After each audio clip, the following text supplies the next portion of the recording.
Welcome to Co-op Comedy. This is Ruben Acosta, and with us as always is... Mike Ellison. And? Nathan Little. That's right. And guess what? We wanted to stir things up a little bit, so we have a special guest, a little Mike Niktaris. That's right. 4 of us instead of 3. That's nice. He's Say a little something, Mike. Blood-sucking accidental. Beautiful. Thank you, Mike. He comes across much more clear on the recording. That's right. So this is a second Mike. I hope you guys, original Mike. Too many mics is what I say. Too many mics in the kitchen. Too many mics in the kitchen. Studio. Oh. Okay. Well, we'll improvise. So a little conversation and a little improv. That's right. Now enjoy our hilarity. Makes me think of, so my brother and I, we would fight, like all siblings, and he's 4 years younger than me. So for the most part, I would dominate, especially when we were younger, dominate these contests. We had bunk beds when I was younger, and I had the top bunk. If he did something that just pissed me off, I would just jump off the top, and he would know what was coming, whatever. And one day we were just fighting so intensely, and we're so mad at each other, and I just started biting his neck, right? And not just biting it, I was biting it, and I was sucking it and all this kind of stuff, just really going at it. And he's crying, yelling and all this kind of stuff. And I'm now, don't mess with me, show respect, whatever, all this kind of stuff. And then the next day, my mom's like, what happened to your neck? My brother had a fat hickey. No joke. And at that point, I don't even think I even kissed a girl. You know what I mean? Funny. So it was just what did you do? And I explained, I was I didn't know that's what happens. And so that he went to school like that with a fat hickey. That his brother gave him. Yeah. And my dad, he lived in North Carolina at the time. My mom told him about it, and he was so mad. He was so upset. He was like, "What? Why would you do that? That's the gayest thing I've ever heard." And he's super traditional Greek. You need to be scoring chicks, not giving your brother Making on your brother. Oh, that's so funny. Hey, Jeffrey, come here. Yeah. I've got a big date coming up.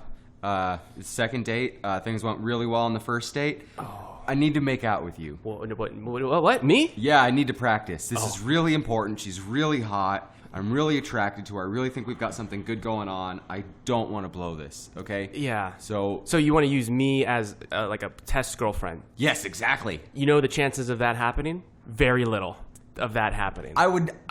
How many times have I been there for you? Yeah, you were there when my dog died. But yeah, exactly. And you needed someone to write you a speech for when we were interring your dog. I was there for you, man. I wrote that speech for you. How about you make out with this pillow here, okay, and I can talk you into how to do it. No, man. From what I know about kisses, they're warm and they're wet and they're slobbery. Okay, they're warm and wet and pillow sloppy. is none of that. That's none of that. I need your sweet lips. I don't want to kiss you, man. I'm not. I don't want it either. I have a girlfriend, and I'm not like that. And that's a That's sexual even thing. better, dude. God. Since you have a girlfriend, you'll know how to kiss. You'll be able to teach me how to do it right. Okay, I know I've kissed before you, and I've experienced. I've been to third base, so you're coming to me for advice. How about this? We warm up a cantaloupe, and I cut it in half. That way, it's warm and it's wet, and I'll kind of talk you into how to kiss it, how to use your lips, how to perch your tongue, that kind of Cut thing. to both of you guys with your mouths inside of the cantaloupe.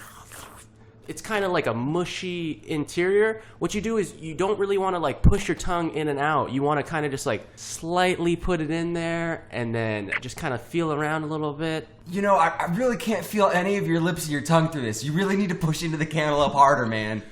Cut to the first date. Oh my God! Why are you trying to chew my inside? Why are you trying to chew my inner gums? Baby, this is how I thought this would really get you all warmed up. This is I'm kissing you. Yeah, but that's the way I eat a cantaloupe. That's so weird. Why are you kissing me like that? I'm surprised, honestly. I thought the inside of your mouth would have been a lot sweeter. Well, that's insulting. Oh, baby, no, don't take it like that. Don't take it like that. I gotta be honest. I really wanted to practice. I wanted to impress you. But my brother wouldn't let me make out with him. Cut to the third day prep.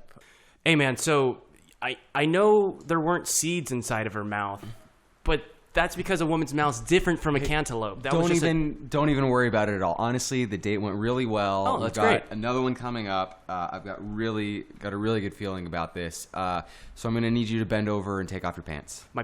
For what? My pants? You gotta finger your butthole. Finger my butthole? Yeah. No, dude. Yeah. How am I gonna know how to finger a butthole? I don't know, but you're not need gonna to practice on this, me. man. Your butthole, I'm sure, is just like hers. So I need to get in there, and I need to finger your butthole, man. Boys, I made apple pie. Come on in, Mom. Mom, this is ridiculous. Mom, you won't let me finger his butthole.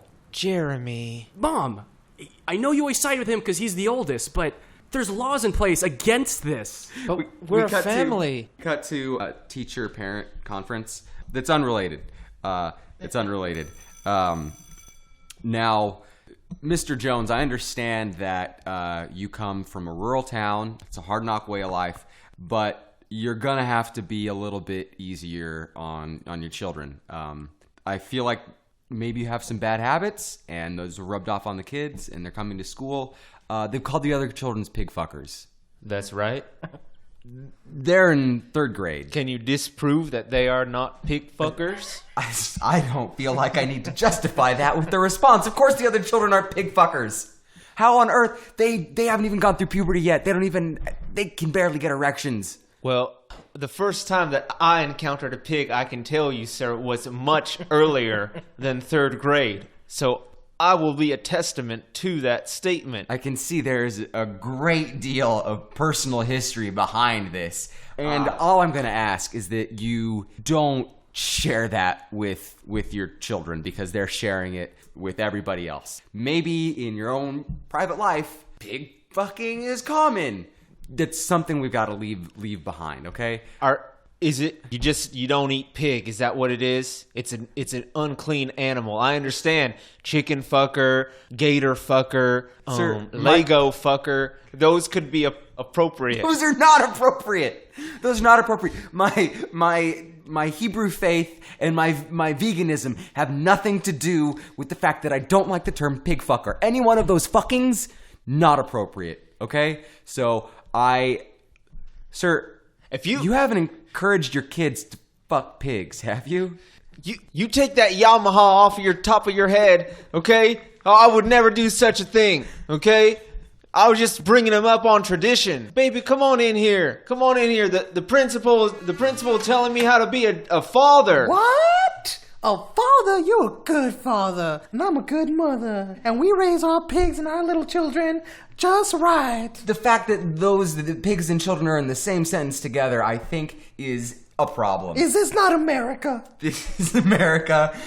Pig fucking is not a foundational tenet of this country. It's not life, liberty, and the pursuit of pig fucking. But it is a pursuit of happiness, and fucking pigs makes us happy. Dang right. Mommy, Daddy, I hurt my elbow. I was rolling around in the dirt outside, fucking pigs, and I cut my elbow. Can you kiss my boo-boo? Oh, come here, son. Look at that boo-boo. You're the motherfucking piggest motherfucker. I love you, Dad. I feel better. Clyde, those are not appropriate words for school. Here at school, Listen, Hodgkin, yeah. Rabbi. I am a rabbi. Yes, this is a Jewish, Kentucky Jewish school. We're the only school for miles, so I understand that a bunch of Presbyterians are attending our school. Is it because I said mud? Mud is not a problem. Is it because I said elbow? No. Is it because he said boo-boo?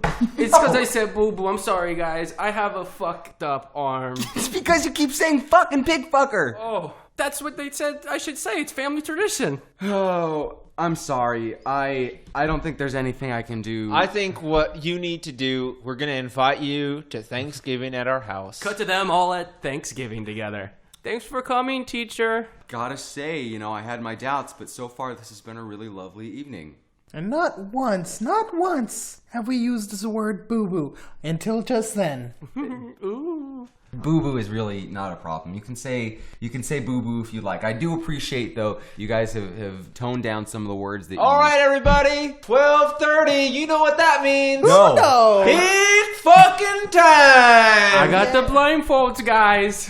And 5 pigs, like as if on cue, just run into the dining room, and they're flipping over furniture.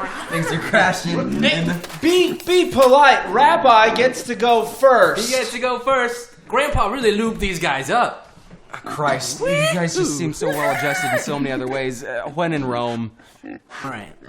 So it does remind me of this one time where I was working at the restaurant that I currently work at, and there's this area near like like where you run the cards and pay stuff. But that area is also near a table. But I'm in the back area, and so sometimes whenever people are nearby that we know, we like joke with them, right? We can't really see them, but we like can hear their voices or whatever. And so this one time, I heard him saying, one of my coworkers say something like, and the hammock should have been put there, or something like that, right? But the way he said it, it was similar to the way I said it. And what I did was, sometimes whenever you hear something weird, you just automatically say it. It's like a mimic, and you don't do it like on purpose, but you just all of a sudden do it. Someone laughs weird, then you laugh, and then you're like, whoops, right? So I did that. I was like, and the hammock belongs here. But I exaggerated it a bit. But then it was really quiet. And I was like, huh, that's really unusual, because most people would laugh, right? So then I walk around, and the person that I assume it is just facing the computer and not even looking at me, like through the corner of his eyes or anything. He's just staring straight at the computer, pretending like he's doing work. He's doing nothing. But then I see next to him is the table, and the table was talking to someone near him. And then another coworker of ours. And then he looks at me, the guy who says it. And he's like, what? And then I look at him, realizing what just happened. He's the one that said, and the hammock should have been put there, or something like that. So a customer said it? A customer said it, yeah. And then he said, what? And then I look at him, and a split second later it happens, and I'm like, what? I just tilted my head like, I don't understand what's happening, like I'm confused. And then he's like, no, I was just saying that, we should have put a hammock there. And I was like, yeah, you should totally put a hammock there. So you just like entered his conversation? Yeah. And I pretended like nothing happened. I was just like, nope, I don't even know what's happening. The whole 5 seconds before that did not exist. Yeah. And we started like a little conversation. And then he was just like, yeah, I was just saying the hammock belongs there. And I was like, yeah, no, totally. Hammock should totally go right there. And I was like, I gotta go though. So you have a good day. Awesome. Turns out he was the boyfriend of a coworker in there, of the hostess. But I didn't know it at the time. So still, he was a customer. I fucked up. And, I just played it off. So, be aware of your surroundings is pretty much the thing. Mm-hmm. Nice. So I love the new movie. Just for the blog, I'd love to get a synopsis of what you thought about it. I thought that the movie did a really good job of summarizing the struggles that people faced. Are you going to repeat everything that I say? Oh, I'm sorry. It's better for my mind if I repeat what you say. It's better for me to like writing down and taking notes for the conversation. I'm sorry, is that distracting? I'll be honest, it is a little distracting. Okay. Vanity Fair is a big magazine. Vanity Fair is a big magazine, though. So if you could maybe just do it a little quieter. Oh, I would really like. Okay, I'll do it quieter. Okay. I'm sorry. Okay. So I really love that you and the protagonist, the love, Jenny, kind of found a connection through sports. If you can elaborate just on that. Yeah, people come from a lot of different backgrounds, and that was something that we really wanted to emphasize with this movie. I felt that I can't even hear myself think. I can't even think. Oh, that's I apologize. I'm sorry. Oh, God, I wish I had brought my recorder. It'd have been much easier. It's just I'm a left brain person. It's just that. I really did enjoy your movie. I feel like I'm embarrassing myself in front of a celebrity right now. Okay, here's what I'll do. I'll cover my ears so I can't hear you when I'm talking. Okay. And then you give me some sort of signal, like a snap. Okay. And for the next question. Yeah, so that I'll know to uncover my ears, okay? Because I want to make this work, I'm trying to roll with the punches. Roll with the punches. First day on the press junket. I gotta take it So I heard you lost 25 pounds for this role. How did that affect your real relationship in life? I'm gonna cover my ears now. Cover your ears, okay. Filming this movie, I had to yeah. struggle with weight issues that I've had my whole life. But with a lot of hard work and dedication, I felt that I would be able to overcome that. And I can hear you through my hands. I'm sorry. You got louder. Did I? Yeah, there was definite uptick in the volume. You know what? Listen, I've got time for one more question. Maybe it's because you put your hand over your ears. Cut to 20 years ago in grammar school.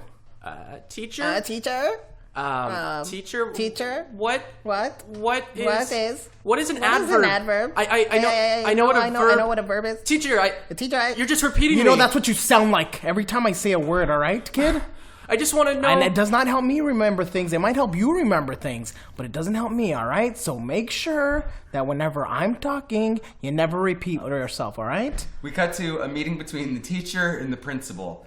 Mr. Stevenson, it sounds like we've been getting reports that you've been belittling the children. Have I been belittling the children? Have I been teaching them a valuable lesson? Yes. Have I been belittling them? It's all a matter of perspective. No one's arguing that you don't get results. It's just that when children get to the 5th grade, Mrs. Johansson tells us that the children have fractured psyches. Are you making fun of me right now? Do you know that's what's exactly what you sound like right now, Principal James?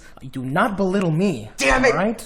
Mr. Stevenson, you get results, okay? But you're on thin ice. Cut back to the classroom. I don't understand how I got 5 out of 10. I feel like I did everything right. Are you just going to keep copying me? Listen, kid, this is not a way to remember things. You got 5 out of 10 wrong because you are half horrible, okay? Cut back to the interview.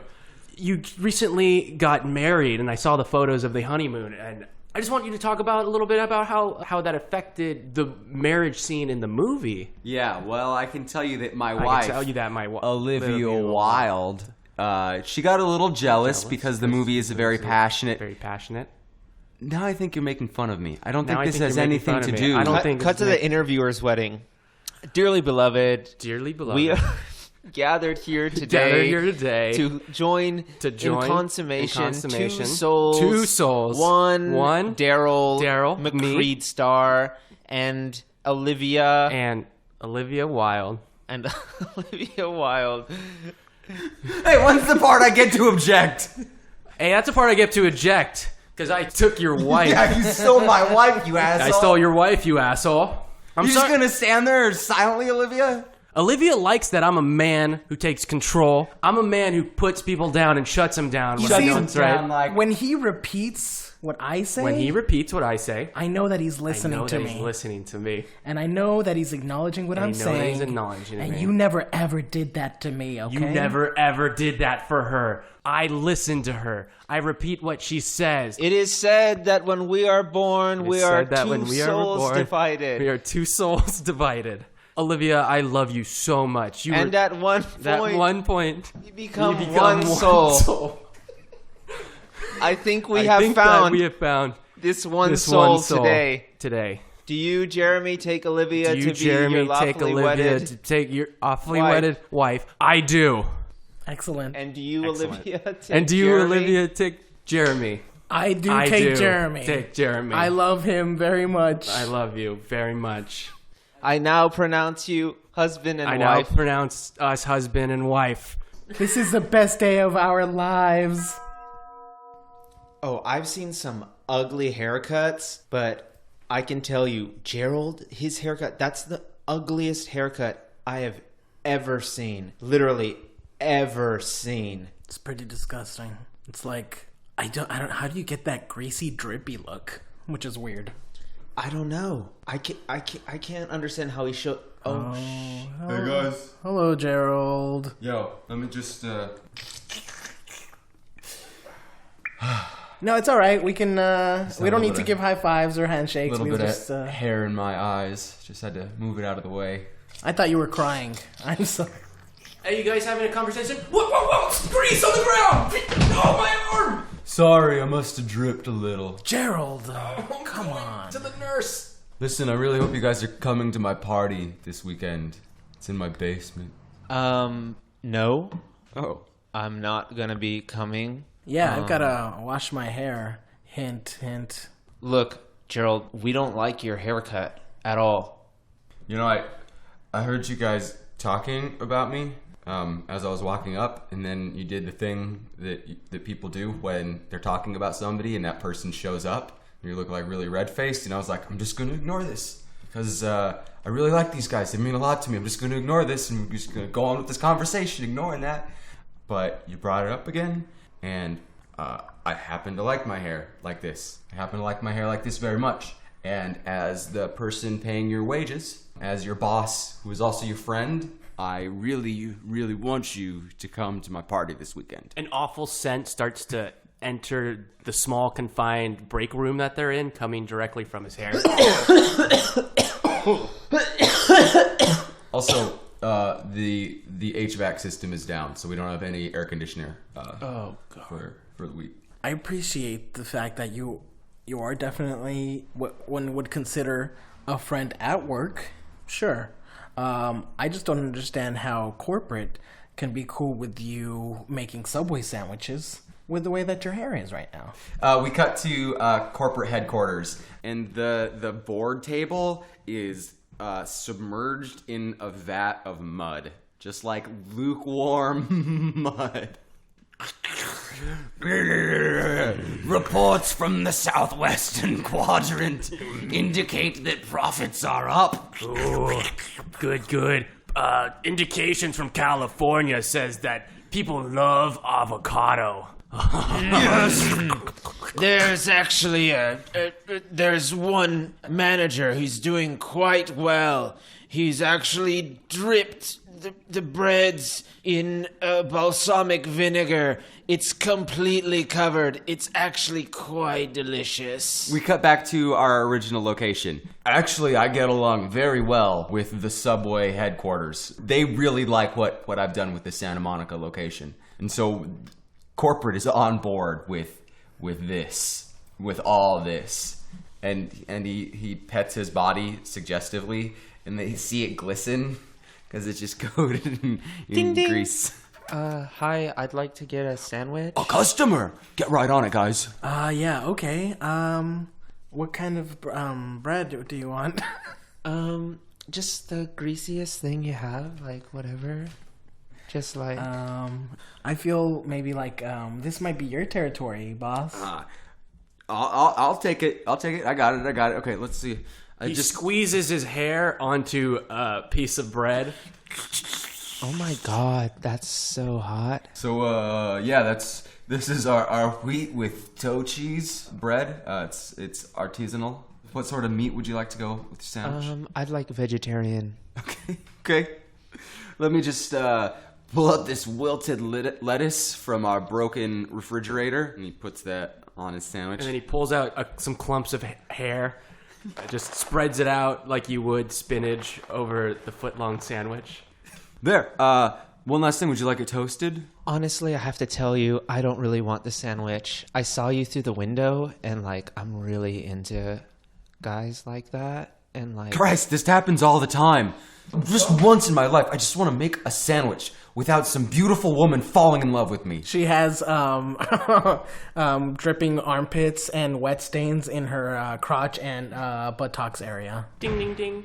Gerald, were you talking to that lady? Gerald, you know you're mine. Gerald, why were you talking to him? I come here every day for sandwiches. For you. And you're talking to this hussy? And Gerald's girlfriend, who just walked in the door, is enormously fat. And so she rolls across the floor to roll over and smack the girl who'd been hitting on him. Ow! You deserve someone better. Guys, stop it! Stop it, okay? There will be no more fights in my store. Okay, Gerald. You know I'm yours. I haven't laid a hand on her. I understand your mind. I get so jealous. You're so I know. Amazing. Now get back home to the butter tub so you can baste until I get home, okay? All right, love. I love you. Oh my god, I love his authority. She kisses him, and there's like a string of like mucousy grease that stretches away as their mouths slowly apart, and then she rolls away out of the store. See, employees, it's a way of life. There's a lot of people who really enjoy and appreciate what I'm doing. That's so crazy. I saw that this trend was picking up. It's just like the greasy grind is what I heard it was called. I'm so not into that, but Yeah, me neither. I guess I can. I mean, If you want to keep your jobs here at Subway, because this is what Subway is about now. Big change in corporate direction, but this is what we're about. So you guys better start getting comfortable with it. Ding, ding. Hey, Gerald, I'm here to fill up my canisters for my alternative-free van. Just collecting the grease so that I can power up this thing. Saving the earth, aren't we, Gerald? Right? Get the fuck out of my store. What? Get the fuck out of my store. Gerald, you're not going to give me any grease? No, the grease stays here. All right, man. I'm getting out of here. Yeah, you better. You better get out of here. And if I ever see you again with clean hair, clean conditioned hair, so help me God. Thought you were one of us, Gerald. Ding, ding. We cut to a fishing expedition in the Ozarks. Just fishing in the Ozarks. Yep. Wonder what we'll catch. Yep. I'm using night crawlers. Yeah, those will get some bites. Now, listen, you got to be real quiet. Okay. Okay. The fish around here, they startle easy. Oh, okay. And I want you to know, our relationship is important to me. Yeah. But I'm mostly here so that my daughter thinks that I appreciate you, my son-in-law. Yeah. Okay? That's great. I don't trust you Oh. as a fisherman, though. No. Oh, I thought This we is would just bond. this is just a gesture to Just her. a bonding This is just gesture. a gesture to her. we get to know each other a little bit. Maybe you'll start to like me a little bit. You'll see why your daughter likes me. You guys have so much in common. I'm telling you. Fish comes to the top. Oh, hey, I was totally gonna like grab onto that, and then I heard you guys talking. Oh God. Oh man, why did you bring him along? You're so good by sorry. yourself. I'm so sorry. Is this a talking fish? Yeah, it's a talking fish. He's It's super. the Ozarks. He's super untrustworthy. Later. I know. God damn it. What? That fish just said I'm The untrustworthy. fish and I have a relationship. That's why you here knew in I the shouldn't be Ozarks. loud around here. Yeah. Okay, I'll bring my voice down a little bit. Fish have 7 senses. Oh, the same 5 that we have. Okay. Plus electronavigation Yeah. and trustworthiness. Oh shit. Compass. They know exactly how trustworthy that you are. Yeah. Okay? Okay. So you're going to need to be very quiet. Okay. Quiet. Oh, I got one. Reel in nice and slow. Oh, here it goes. Here goes. I This think is I got important. This is important. This could it. I got determine. it. Grab me the net. Here. Who is I got- this guy? Wait. Come on, man. I'm sorry. It's for my daughter. He's my son-in-law. You know what? I'm getting this vibe. Have you been with somebody else last week? Oh Have you been cheating on his daughter? no, I would never cheat on Kathy like that. That's 7 senses. I don't like the way this guy radiates cheaty. Fine. It was the bachelor party. I got a blowjob by a hooker, but it's a bachelor party. Told you about it. I'll see you later. Damn it. God, these fish, I had no idea things were different in the Ozarks. Yeah, these are some special fish, okay? They know the value of your soul pretty much from Yeah. that 7th sense. That- Okay?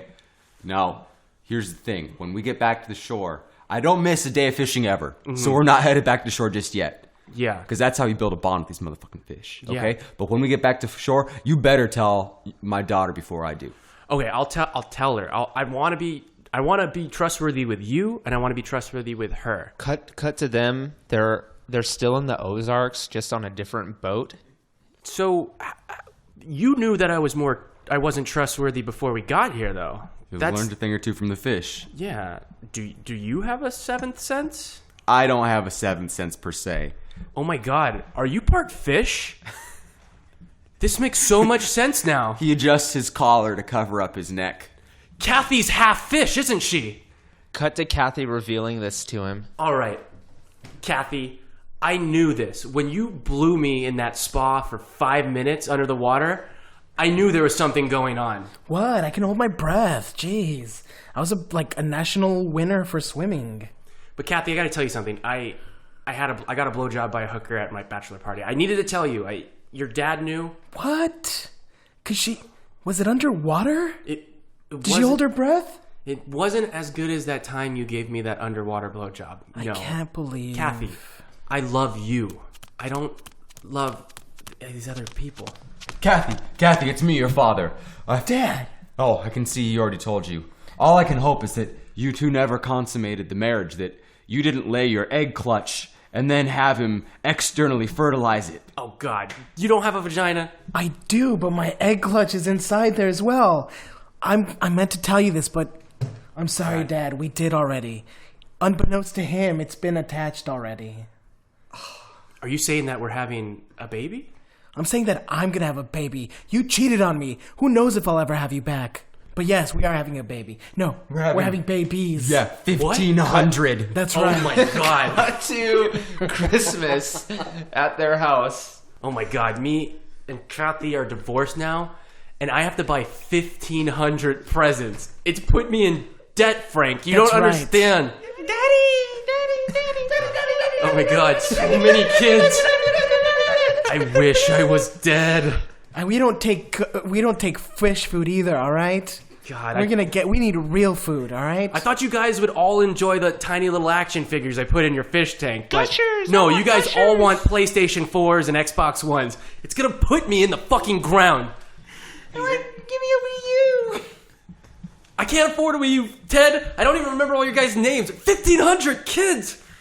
I just want you to take care of our children. I'll look after myself, okay? You just looked after the rest of these 1,500 kids, okay? I'm going home. You take care of them. You have them for the weekend. Oh, God. All right, guys. Yes, sir. I'm here with Child Protective Services. Yes, please take all my kids. I do not need this many kids. I can't afford them. I'll keep one or two, maybe. All right, kids. Get in this man's van. All right, kids. This is gonna. He's gonna find you a new wanted home. to say that the neighbor next door, I confiscated their kids, but I was overhearing and I thought you were doing a great job. No, I do not want them. I'm part fish, so I can tell you're very trustworthy and You can tell I'm a good father, but get these fucking kids out of here. Cut to the social worker taking the 1,500 children and speaking to his accomplice. So, looks like the social work act worked, huh? All right, it's time to do this 101 Dalmatian style and have ourselves some fish suits. I'll take a fish suit. Yeah, sir. Yeah, you're right there. Let me just, we got one all ready for you. You know, a fish suit is a marvelous object. You can do all sorts of things in a fish suit. I'd love some socks made of scales. And Some say that you can, you get a sixth sense by wearing these fish suits and scale socks. So you're saying you can tailor a full suit made of fish for me? we have 1,500 half fish, half human babies. As a very rich man, Mr. Gallivant, I am down for this. All right. So how much is this going to cost I'm going to put this jacket on. How much does this jacket cost? That jacket's gonna cost $600,000. For some reason, I could tell that this really only cost $1,200. Some sort of intuition is telling me. We probably shouldn't have let him put on the jacket before we sold it to him. Jacket that lets him know how trustworthy we God are. damn it. You guys are undercutting me, and I can tell. He never would have known we were a couple of ne'er-do-wells if it weren't for that jacket. All right, fine. How about $1,200 for the jacket? Jacket up to $300 more just for processing fees. $1,500 total. Sounds good. All right, I hope you enjoyed the improv. As a special treat, we have a sketch lined up for you. It's called Fortune Cookies. I hope you enjoy. Yes, the General Tao's chicken. Thanks. Every time we hang, you order Chinese food. Do you have any fortune cookies left? Chinese food delivers. Check the drawer. There are 30 soy sauce packets if you want them. I'll stick with the fortune cookies. It always reminded me of an ice cream cone, but without a brain freeze. Fortune cookies were invented in Japan. Read that on a popsicle stick. Any luck? It says a carrot a day may keep cancer away. Really? Yeah, look at it. Wow, I wonder if it was a mistranslation. Yeah, it's gotta be, right? I'm checking out another fortune cookie. Is that cool? Yeah, that's fine. I just throw all the extra junk into that drawer. Why would I need their shitty plasticware? Such a waste. Does the restaurant think I don't own forks? What is with that look on your face? Yeah, this fortune is questionable. It says discontent is the first step in the progress of a man or a nation. That's an Oscar Wilde quote. I read the picture of Dorian Gray when I was in college. My teacher was obsessed with it. What the fuck? Discontent? Progress of a man? It's sort of the opposite of living in the moment. Like, if you're not happy with something, then you will take steps to change, and that is what brings you closer to success. Chinese food is not thinking food, man. Fortune cookies are supposed to be light and fun. It's a famous quote, man. Maybe it's just this restaurant you order from. I usually go to the Rice Bowl, and their fortunes are shallow attempts to make me feel better about myself. Something about having a nice smile. Cheer up, buddy. Your smile brightens the room.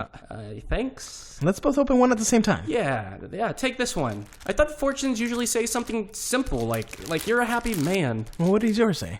No, this is dumb. Give me yours. Oh, God. Yeah, my fortune says you will die eventually. Yeah, what's yours say? Mine just says you're a joyous person. This is bullshit. I'm buying lotto tickets today with these numbers. Today, my horoscope said I'm an artist who's close to family. I couldn't be further from the truth. I'm opening another one. Yeah, these don't have to be accurate. It shouldn't just blow my mind. Chinese fortune cookies should be using ancient cultural proverbs. Tell me what it says. Confucius says, wheresoever you go with all your heart. Damn it, I'm trying another one. You'd be lucky enough to win the lottery. Success seems to fall into your lap. This one says, life has no meaning the moment you lose the illusion of being eternal. Jeez, John Paul Sartre? Freaking dark quotes for a restaurant that fries half their dishes. Life has no meaning? This is unsettling, man. I just wanted something nice, not an existential crisis. They're taking whatever they want from other cultures. You should take the last of the few fortune cookies. I crack open these after-dinner desserts in hope of a righteous piece of wisdom. I don't want to be thinking of my health and how that affects my longevity, or even the idea that there is even an afterlife. Reminding people about their well-being might hinder them from ordering the fried banana with ice cream. Damn it! This is barely a quote. It says you teach a child to read and he or her will be able to pass a literacy test. And I never liked President W. Bush. If someone was illiterate, how would they even read these? Come on! This one says a clown can get away with murder. Quoting a sociopathic killer is a new low for Chinese restaurants. Why would you want to associate with John Wayne Gacy? I'm eating Thai food from now on. Thank you for listening to Co-op Comedy. Please tell your friends. Tune back in. A new episode should be out maybe every other week or so. I am in the editing bay as we speak, working on a few episodes, so come back. There'll be brand new ones.